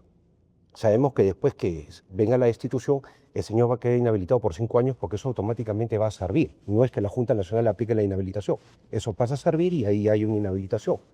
Pero a lo que vamos es al daño que se le ha hecho a la credibilidad. Hay una huella. Nosotros hemos hecho una investigación en ACYA, hay un 20% de ausentismo. Claro, uno dice en el año 2021 por la pandemia llegamos a 25, sí, pero el histórico en Lima ha sido 13. Entonces podríamos jugar entre un 7 y un 5%. Y si vamos a eso, hablamos de entre 400.000 y 560.000 electores que nunca más regresaron a votar y que estaban reclamando para ir a votar. Entonces, yo creo que las instituciones están por encima de las personas y realmente debería dar un paso costado porque en una situación en la que tenemos un pase a segunda vuelta que puede ser más encrispado, y hagamos un poco de memoria la del año 2006 entre Lourdes Flores Nano y Alan García Pérez, o tengamos una segunda vuelta como la de hace 5 años entre Pedro Castillo y Keiko Fujimori, el asunto pues de una persona que no goce la confianza, que no da seguridad, es complicado. Ok, gracias. José Manuel, por favor. Sí, Diana, primero quería terminar en la idea sobre las restricciones en las candidaturas, ¿no? Porque creo que es un riesgo para cualquier persona que postula a un cargo de elección popular. Es un riesgo que luego de la elección terminas o multado, con una multa que puede ir hasta 55.000 soles, y tu denuncia penal. ¿Por qué digo esto? Porque como está tan sobreregulado el tema de la participación de las candidaturas, un candidato tiene que llenar y declarar tanta información que si no la declaras, terminas multado. Por ejemplo, en esta elección hay candidatos que no declararon pues, que eran gerentes generales en empresas. Y el jurado dice, oye, no lo has declarado en la experiencia laboral que eras gerente general porque en registros públicos apareces como gerente general. Tu multa, de 1 a 10 OITs. Pero además, como has mentido, remisión de copias al Ministerio Público por delito de falsedad ideológica. Entonces, sales de candidato, denunciado y endeudado, ¿no? Entonces, eso además, claro, afecta tu derecho a la participación, ¿no? Porque, es decir, información que puede estar en los registros públicos no puede servir para que te terminen denunciando. Además, ahí no hay un dolo, pues, ¿no? Tú no omites información que es frondosa para sacar un provecho, ¿no? Pero ya yendo al tema de la OMP, yo coincido con Javier, creo que ya antes lo he señalado, la organización del proceso electoral, porque la Constitución ahora nos recuerda, Natalia, que se lo encarga no a la institución, sino a la persona. Entonces, la organización de la elección no puede estar en manos de una sola persona. En México, el INE tiene todo un consejo directivo y creo que son como 11 personas. Yo creo que la OMP debería tener un consejo directivo de por lo menos 3 personas, que en caso pase una situación como esta, que el jefe de la OMP tenga que salir, uno de los que está en el consejo directivo asuma, ¿no? ¿Qué pasaría si ahora Piero Corvetto sale? Vía renuncia, vía la suspensión, ¿quién va a asumir la conducción? No hay quien asuma, o sea, porque la OMP no tiene un subjefe, no tiene un segundo al mando. Entonces, ¿quién tendría que asumir, como ya asumió en su momento Manuel Cox? Lo mismo que ocurre cuando viaja o va de misión de... O el secretario general, hay secretario general. Asume un gerente general, pero si tú no tienes confianza en el jefe, ¿cómo vas a confiar en el gerente que lo ha nombrado el jefe? Entonces la cadena de desconfianza continúa, ¿no? No digo que no deba pasar, digo que debemos pensar en un diseño donde la OMP tenga una conducción colegiada para que si volviera, que espero que no pase una situación así, haya alguien que está dentro de la organización que pudiera asumir, ¿no? Porque aparte no le puedes dejar tú todas las decisiones a una sola persona, ¿no? El accesitario. Es que no es accesitario. Claro, si hubiera accesitario. Claro, no hay accesitario. Gracias, José Manuel. Gabriela, por favor. Creo que me parece bien importante pensar en esto último que hablaba Natalia al respecto del Senado, porque muchas veces decisiones políticas no toman en cuenta la operación. No tomaron en cuenta el que la cédula iba a tener 5 columnas y que iba a ser una locura para el elector, ni que iba a tener 7 votos preferenciales, ¿no? Así como no tenemos en cuenta que muchos de los cambios que se han hecho en materia electoral, como decía Javier, terminan poniendo a las instituciones en presión y en mayor incertidumbre, ¿no? Creo que el rol del organismo electoral ejecutor es un rol que no tiene ninguna otra entidad pública en el sistema. Nadie tiene que garantizar el mismo derecho y proveer un servicio al mismo tiempo a todo el país simultáneamente, ¿no? Entonces, si no tenemos la dimensión del rol que tiene y además el nivel de relevancia en la garantía del tipo de derecho que vela, perdemos de vista la complejidad tanto de la tarea como de las consecuencias de que falle, ¿no? Y creo que OMP era reconocida a nivel internacional y a nivel regional por su profesionalismo, con lo cual aquí en el Perú estamos sorprendidos, pero están sorprendidos en otras regiones y en otros países por lo que ha sucedido, que no era pensado. Y creo que más allá de la competencia legal que se ha leído aquí, del rol que tiene la OMP tiene un rol político en la democracia. Los organismos electorales, desde mi punto de vista, son hijos de la sospecha. Existen los organismos electorales porque no confiamos los unos en los otros, porque no confiamos que vamos a hacer esa elección limpiamente. Y solo los creamos porque necesitamos a alguien en quien sí creamos que vaya a hacer ese rol. Entonces, si tú no tienes la capacidad de cumplir el propósito, que es reducir la sospecha al mínimo, no puedes cumplir tu rol. Ni siquiera cuando técnicamente estés preparado, ni siquiera cuando legalmente puedas tener tal vez este impedimento de renuncia, hay una condición material de imperio de la realidad que te impide cumplir tu rol, ¿no? Y creo que en ese sentido esta necesidad de velar por la integridad electoral se tiene que imponer por encima de las personas y pensar en materia institucional y de equipos, ¿no? Hablaba José Manuel, que era lo que yo iba a poner sobre la mesa, ¿cuáles son estos escenarios, ¿no? ¿Quién queda a cargo? ¿Qué persona va a aceptar ese rol desde fuera? ¿Qué persona va a aceptar ese rol desde fuera que tenga la capacidad de garantizar esa integridad, de darle seguridad y confianza a la ciudadanía? Porque tú puedes, para intentar solucionar un problema, crear uno peor, ¿no? Entonces, ¿cómo estos escenarios de retiro de la cabeza, que nunca los hemos visto en los últimos años, tienen que ser manejados con muchísima prudencia, celeridad, por supuesto, pero prudencia y delicadeza por el rol que cumple, ¿no? Y en ese sentido, necesitamos una persona que asume ese rol con independencia, con capacidad técnica, pero sobre todo con credibilidad. Y eso es algo que en nuestro país hoy no crece en los árboles, ¿no? Entonces creo que en general cuando tenemos esta conversación en la misma lógica de lo que decía Natalia, de cómo estas decisiones no se toman como en la coyuntura, en el balance corto de los incentivos, de a quién conviene qué, perdemos de vista que hay un valor que no solamente es el individual del derecho al voto, sino la integridad electoral y el rol de la credibilidad del sistema, no solo hoy, sino a futuro, ¿no? Diana, una tingencia sobre el tema nada más. Javier decía, acá no hay un solo responsable, y yo coincido con eso. Entre otros responsables es la Junta Nacional de Justicia anterior, que ratificó al señor Corbeto, Pero primero lo destituyó y después lo ratificó. después de haberlo destituido, y reconsidera y espera que Que regrese. regresen Aldo Vázquez, ¿no? que regresa en mérito de una medida cautelar, y recién ahí resuelve y lo incorpora. O sea, el señor Corbeto no tenía cuestionamientos, el señor Corbeto generaba, diríamos, una credibilidad uniforme. No, no. Y sin embargo se le ratificó. Entonces, ahí también hay una responsabilidad que tienen que asumir esos señores de la Junta Nacional de Justicia anterior. Ya, gracias. Sí, sí, sí. Pequeñita nada más también. Y también el Jurado Nacional de Elecciones, porque su competencia es garantizar la legalidad del proceso, fiscalizarlo. Y de acuerdo al plan que tenía la OMPE, del 1 al 11 de abril, el material tenía que estar en los centros de votación. Y el jurado no ha hecho nada. Además, debió haber evitado el boca de urna del día domingo, que se dé el sábado que terminaba la elección continua porque no es una elección complementaria. Eso generó mucha inestabilidad y descrédito. Además, también, en el caso del señor Burneo y aún el señor Corbeto, deberían conversar un poco más, porque se nota que no dialoga, se nota que no están articulando. Los perjudicados somos todos los peruanos por el problema de dos personas aparentemente.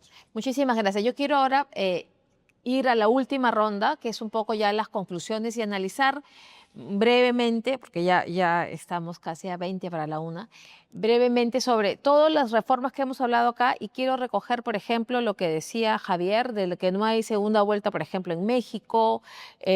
Otro tema urgente e importante que se deberían analizar, por ejemplo, también, no sé, lo pongo a consideración, es la fecha de los comicios de primera vuelta, con el tema de que ese día se elija a todo el Parlamento, temas que se vienen discutiendo por años, pero que nadie le pone el cascabel al gato, por decirlo de algún modo. Y con eso cerramos con las conclusiones. Por favor, Natalia. Si tú tuvieras un régimen parlamentario, eso no sería problema, ¿no? Porque el gran problema, yo por ejemplo escuché que alguien señaló la posibilidad de que hayan elecciones cada 2 años o a mitad de periodo. El gran problema del Perú es el alto nivel de desgaste del elegido. Entonces, si tú vas a hacer una elección a mitad de periodo y eso va a significar que el presidente de la República tenga menos soporte en el Congreso, es una locura, pues. Eso es una locura. O sea, es como nosotros hemos implementado, por ejemplo, en el Perú, la posibilidad de el cierre de la Cámara de Diputados, imitando un poco una medida parlamentaria. Pero es que cuando tú vas en una medida parlamentarista, pero cuando tú haces un sistema parlamentario y tú vas a elecciones, también eliges al jefe de gobierno, porque vas a generar una nueva mayoría. ¿Qué sentido tiene que tú disuelvas el Parlamento si el presidente se va a quedar? Entonces, si tú vas a hacer un régimen como ese, tienes que pensar que vas a alterar la relación ejecutivo-legislativo. Entonces, si queremos si queremos ir tomando la temperatura a la población e ir generando elecciones, eso no puede ser con un régimen presidencial, porque tú vas a debilitar aún más al presidente de la República.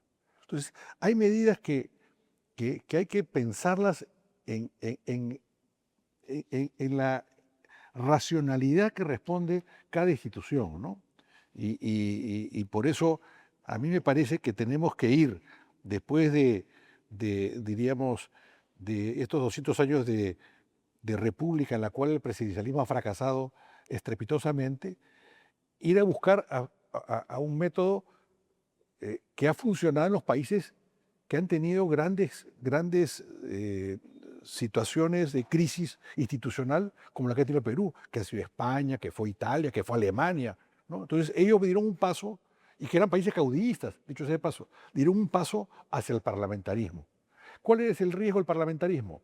El gran riesgo del parlamentarismo es que se pierda la mayoría en el Congreso y eso haga caer el gabinete. Pero los alemanes eso lo resolvieron con el voto de confianza, el voto de censura positivo.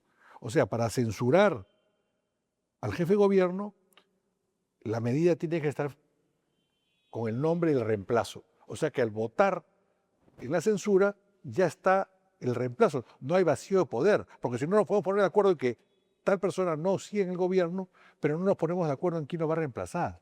Entonces, si queremos estabilidad, tenemos que ir a un régimen parlamentario. Y tenemos que ir a un régimen parlamentario como el que funciona en España, en Alemania. José Manuel hablaba del tema de España. Es verdad que en la última época los partidos, diríamos, autonómicos, ¿no? Han, diríamos, tenido cierta relevancia y han permitido que, por ejemplo, el Partido Socialista hoy día gobierne en virtud de una serie de pactos bastante discutibles, ¿no? Que incluso han llegado hasta al Tribunal Constitucional. Pero, quiera que no, ha generado un clima de estabilidad en un país que llegó a la democracia después de 40 años de un régimen franquista. Entonces, o Alemania, que después del nazismo fijó un régimen parlamentario, ¿no? Y ahí lo tenemos. Entonces, tenemos que ir a eso, porque eso está estudiado. Insistir en el presidencialismo es insistir en el caudillismo, en la multiplicidad de partidos, en que no hay una relación entre ejecutivo y legislativo sana, ¿no? Y el parlamentarismo tiende naturalmente a generar un bi o tripartidismo. Naturalmente, porque si no, no haces gobierno, pues. Entonces, a eso creo que tenemos que ir. Gracias, Natalia. Por favor, doctora Delia Muñoz. Sí, en los últimos tiempos se viene reflexionando mucho sobre la viabilidad del modelo que tenemos. Consecuencias es un tema que hay que tomarlo con mucho cuidado y hay que verlo con realidad. Uno de los grandes temas cuando uno ve la historia política constitucional peruana es que ves de que siempre nos hemos estado basando en un modelo, en copiar uno, copiar otro e ir pasando, y como que nunca nos hemos tomado el tiempo de sentarnos a pensar de todos estos modelos que existen en el mundo, de todas estas ideas de funcionamiento que podemos tener, cuál es la que mejor se adapta a nosotros. Yo creo que esta crisis que estamos viviendo ahora es por esta superposición de figuras político-jurídicas que vienen a nuestra realidad y que no necesariamente calzan, ¿no? Aquí hemos escuchado de la importancia de capacitar a la gente, el tema de la militancia, el tema de los partidos, el tema de la obligatoriedad. Entonces, todo eso tiene que formar parte de un todo que nosotros tenemos que ir seleccionando. Pero la gobernabilidad del país, la marcha del país, va a exigir que tomemos medidas. Y yo lo que sí planteo es de que estas medidas de reforma tienen que realizarse en el primer año de gobierno, para que se realicen sin el objetivo ese de que ya perdí, ya fue, ya no. Y yo reitero, para mí la más importante es que las organizaciones políticas vuelvan a ser los reyes del funcionamiento de la sociedad. Hay que reforzarlas a ella. De allí para adelante podremos escoger si es parlamentarismo, seguimos con un presidencialismo, un semipresidencialismo, pero para mí lo más importante es fortalecer las organizaciones políticas y su presencia en el Congreso. Yo creo que esa es una de las primeras cosas que tenemos que pedir, de que se prohíba. La sentencia del Tribunal Constitucional que dejó sin efecto la norma antitránsfuga es bastante interesante. Allí te da la ruta.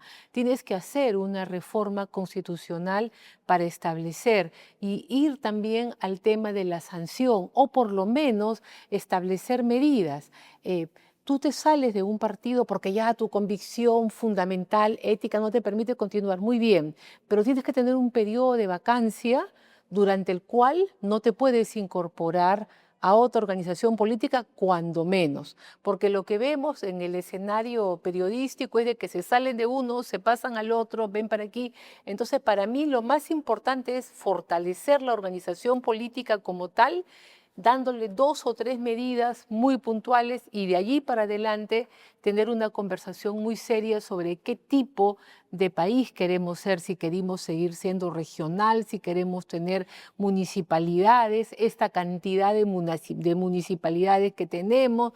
Todas esas cosas hay que conversarlas con mucho detalle. Gracias, Delia. Por favor, Javier. Gracias. Yo considero que efectivamente no va a haber mucho que podamos hacer si no tenemos buenos partidos políticos, eso es algo importante. Yo sumaría además lo de tener una ciudadanía activa, que yo personalmente sí he notado un poco más de interés y participación de mucha parte de la población, y eso es algo que sí me llevo como positivo de este periodo electoral. Y para comentar un par de cosas sobre las cosas que habíamos sugerido como reformas, yo creo que va a ser muy difícil que una reforma aislada logre algo, se tiene que aprobar un paquete integral que todo apunta al mismo sentido. Para mencionar un tema de lo que decíamos de la segunda vuelta, un miedo que siempre me comentan cuando yo introduzco este asunto de tener elecciones en una sola ronda, es que, bueno, pero ¿qué pasa si se elige a alguien con 10%? Y yo respondo, eso es lo que ya está pasando ahora, porque en la primera vuelta, que es el voto real, ese es el momento en que realmente la gente apoya. En la segunda vuelta es un antivoto, es un voto por el mal menor. Y por eso vemos que en los países que se han instalado las segundas vueltas, las primeras vueltas son cada vez menos. En el 2001 pasaban con 30 y tantos y 21 y 20 y tantos %, y eso se ha ido reduciendo porque la fragmentación ha sido poco a poco, ¿no? En 2011 tuvimos 5 candidatos cuando habían sido 13 en 2001-2006.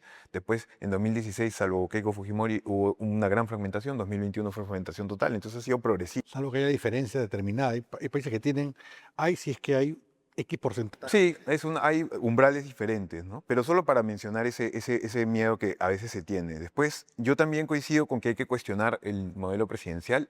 Opto personalmente más por el semipresidencialismo como quizá paso de repente hacia luego pensar otras opciones, porque considero que todavía puede haber un rol relevante y además la gente está muy acostumbrada a elegir un presidente, pero sí creo que hay mucha esperanza en nuestro sistema actual de que vamos a elegir al mejor gestor del país y en realidad se elige el presidente por otro tipo de motivos, más identitarios, y entonces yo sí le restaría fuerza al presidente, se la daría más a un primer ministro y me acercaría más a este sistema semipresidencial. Yo coincido con la crítica al presidencialismo porque, bueno, desde Juan Lins, ¿no? Se critican que hay estos temas como la legitimidad dual, que tú tengas representante del pueblo en el Congreso y en el presidente, y si son opuestos te genera inestabilidad. El tema de que el periodo del presidente es fijo, a veces es algo muy rígido para salir de crisis, que el parlamentarismo sí te permite un poco más de flexibilidad, ¿no? Entonces, nada, yo creo que esos son dos temas importantes a considerar, igual que otros que ya no voy a entrar, como la vacancia, lo del TC que hablaba, revisar el diseño de la bicameralidad, que me parece extraño que seamos un sistema, como se dice, asimétrico, donde una cámara es más fuerte que la otra, pero que la cámara alta sea la más fuerte. Normalmente es la cámara baja la más fuerte. Y también en lo del sistema municipal, ¿no? Esto de tener 43 municipios en Lima me parece una cosa que no se puede manejar.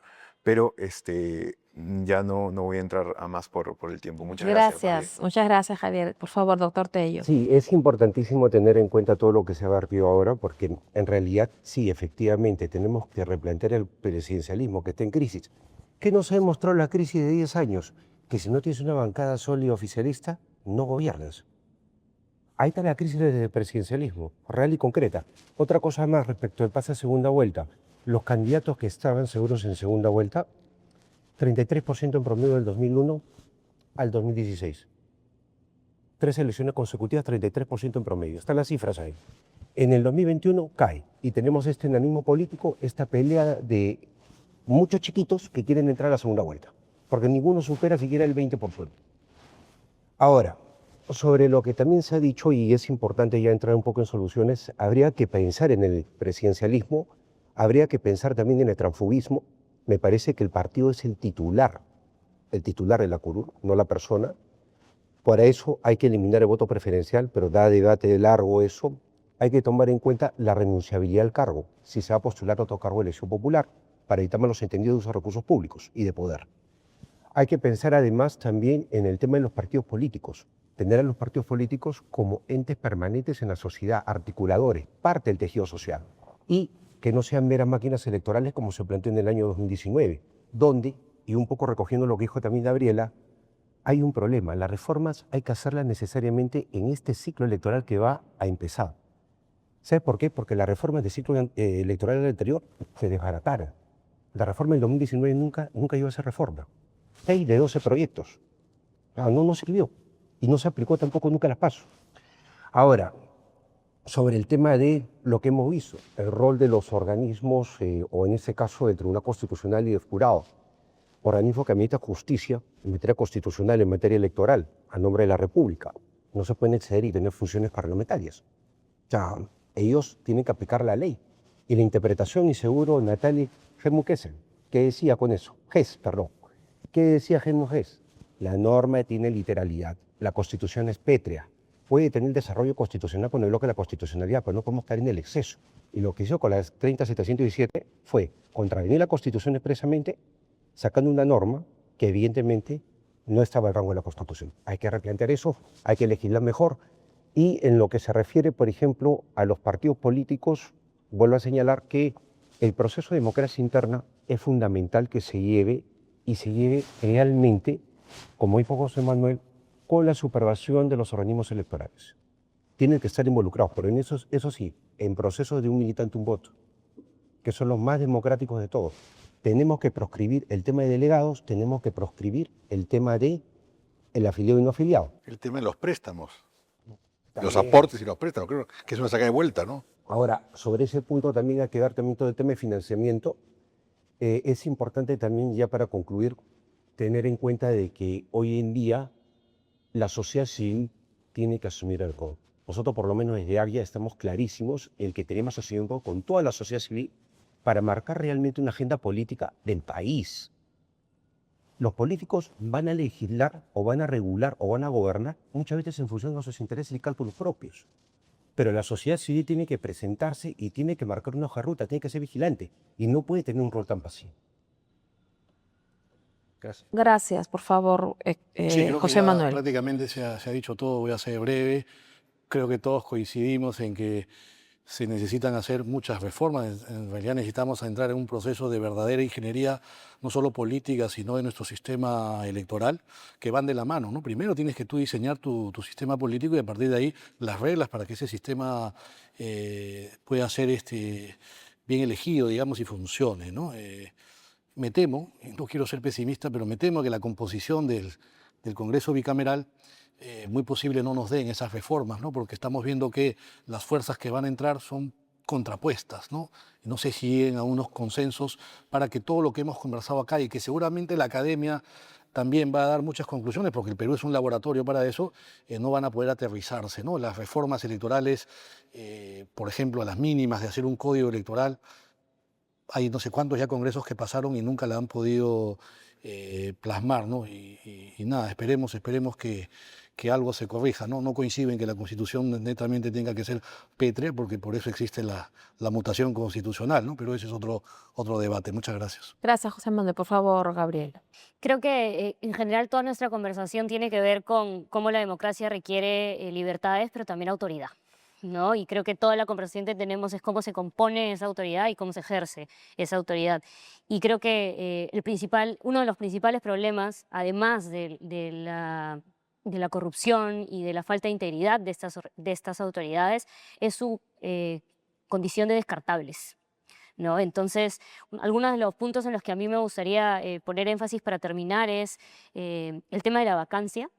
La vacancia por incapacidad moral termina siendo un cajón desastre que, como decías, Diana, hay cosas de las que venimos hablando hace 10 años y todavía no hemos revertido, ¿no? Que hayamos hecho una reforma de bicameralidad y no hayamos podido hacer una reforma de un tipo legal que saca al presidente de nuestro país sin elementos taxativos, ¿no? Es realmente un riesgo para cualquier sistema, ¿no?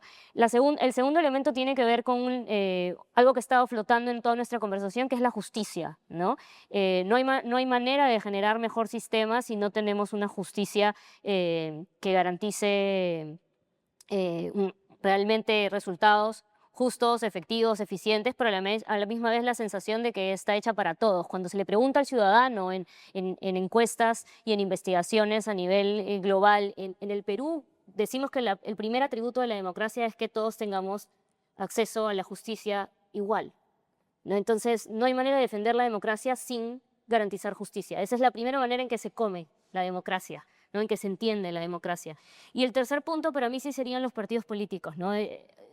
Creo firmemente que no existe democracia viable entre millones de ciudadanos sin organización ciudadana que parece que fuera mentira, pero son los partidos políticos, no es la sociedad civil organizada solamente, son los partidos políticos, ¿no? Y en ese sentido yo creería que necesitamos una ley de organizaciones políticas simple, sencilla, no una ley que tenga cientos de requisitos, cientos de elementos administrativos para comprobar si tienes o no con la regla tu local, tu cantidad de personas, ¿no? O sea, la ley de organizaciones políticas debería ser una ley simple, donde el reto no sea existir, sino el reto sea competir, y en ese sentido refuerzo la idea de un militante, un voto, ¿no? Eso es algo que sí podemos trabajar, y creo que esas reglas, y ahí mi pedido sería que sean sostenidas en el tiempo.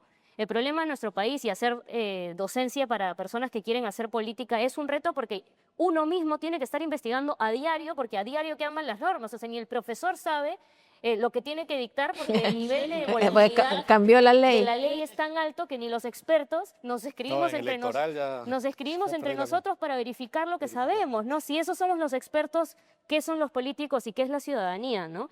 Y en ese sentido, otro de los elementos claves, y ya para finalizar, para hablar de democracia en la literatura, de la ciencia política, no tiene que ver con la ley, tiene que ver con una cuestión que hasta parecería psicológica, y es el autocontrol, ¿no es cierto? La capacidad de controlar a ti mismo tu ejercicio de poder. Ese es el elemento clave, no es una ley, no es una organización, es una actitud individual, ¿no? Entonces, para poder pensar en una reforma, y reforma no es solo normativa, solamente es normativa si se llama reforma normativa. Si es reforma por sí sola, puede ser de muchos tipos, ¿no? Y creo que en ese sentido, espacios de formación política, de liderazgos, no hemos hablado de esto, pero de fundaciones partidarias, de fundaciones ideológicas, de financiamiento, de rendición de cuentas y fiscalización terminan siendo más importantes, y verdaderamente leyes tenemos muchísimas, pero actividad para fortalecer la organización